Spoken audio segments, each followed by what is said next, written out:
Namaskar, Jai Shri Krishna. Rewarding text 1, text 2 and text 3 of chapter 14, the three modes of material nature of Srimad Bhagavad Gita.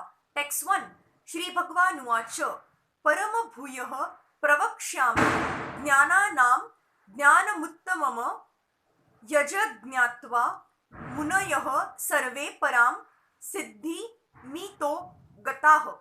The Supreme Personality of Godhead said, "Again I shall declare to you the supreme wisdom, the best of all knowledge, knowing which all the sages have attained the supreme perfection."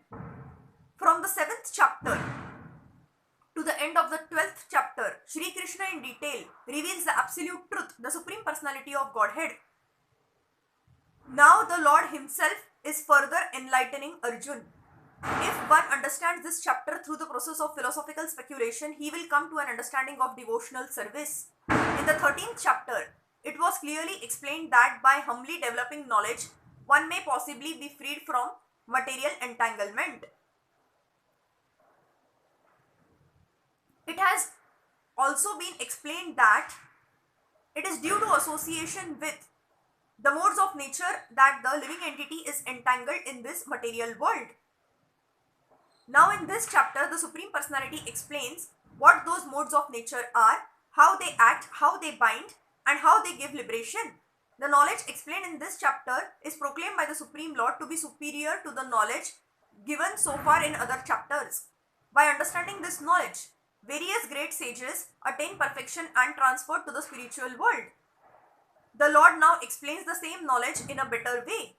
This knowledge is far, far superior to all other processes of knowledge, thus far explained, and knowing this, many attain perfection. Thus it is expected that one who understands this 14th chapter will attain perfection. Text 2. Idam jnanamupashritaya mama sadharmya ma gatah sarge api nopajayante pralaye na vyathanti cha.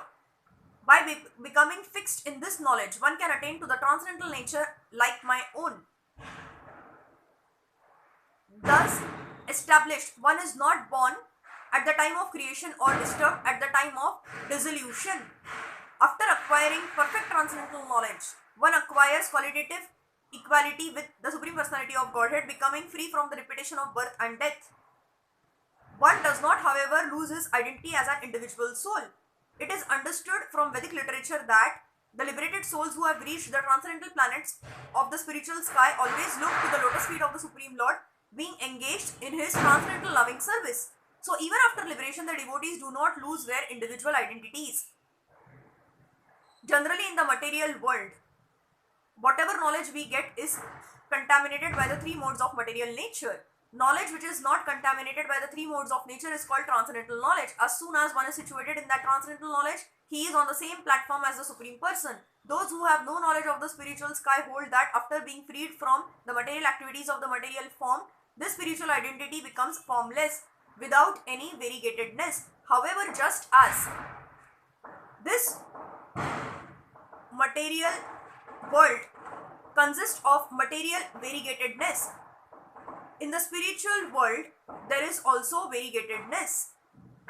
Those in ignorance of this think that spiritual existence is opposed to material variety, but actually in the spiritual sky one attains a spiritual form. There are spiritual activities and the spiritual situation is called devotional life. That atmosphere is said to be uncontaminated and there one is equal in quality with the Supreme Lord. To obtain such knowledge, one must develop all the spiritual qualities. One who thus develops the spiritual qualities is not affected either by the creation or by the destruction of this material world. Text 3. Mama yonir mahad brahma tasmin garbham dadhamyaham sambhavam sarvabhutanam tato bhavati bharata. The total material substance called Brahman is the source of birth, and it is that Brahman that I impregnate, making possible the births of all living beings, O son of Bharat. This is an explanation of the world. Everything that takes place is due to the combination of Kshetra and Kshetrajna, the body and the spirit soul.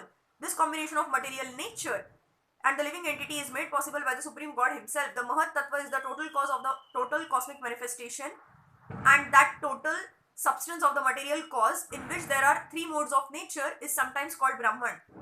The Supreme Personality impregnates that total substance, and thus innumerable universes become possible. This total material substance, the Mahat Tattva, is described as Brahman in the Vedic literature. Mundaka Upanishad 1.1.19. Tasmad Itad Brahma Nama Rupam Annam Cha Jayate. The Supreme Person impregnates that Brahman with the seed of the living entities. The 24 elements beginning from earth, water, fire and air are all material energy, and they constitute what is called Mahat Brahma, or the great Brahman, the material nature, as explained in the 7th chapter. Beyond this, there is another superior nature, the living entity. Into material nature, the superior nature is mixed by the will of the Supreme Personality of Godhead, and thereafter all living entities are born of this material nature. The scorpion lays its egg in piles of rice, and sometimes it is said that the scorpion is born out of rice. But the rice is not the cause of the scorpion. Actually, the eggs were laid by the mother. Similarly, material nature is not the cause of the birth of the living entities. The seed is given by the Supreme Personality of Godhead, and they only seem to come out as products of material nature. Thus, every living entity, according to his past activities, has a different body created by this material nature, so that the entity can enjoy or suffer according to his past deeds. The Lord is the cause of all the manifestations of living entities in this material world. Thank you.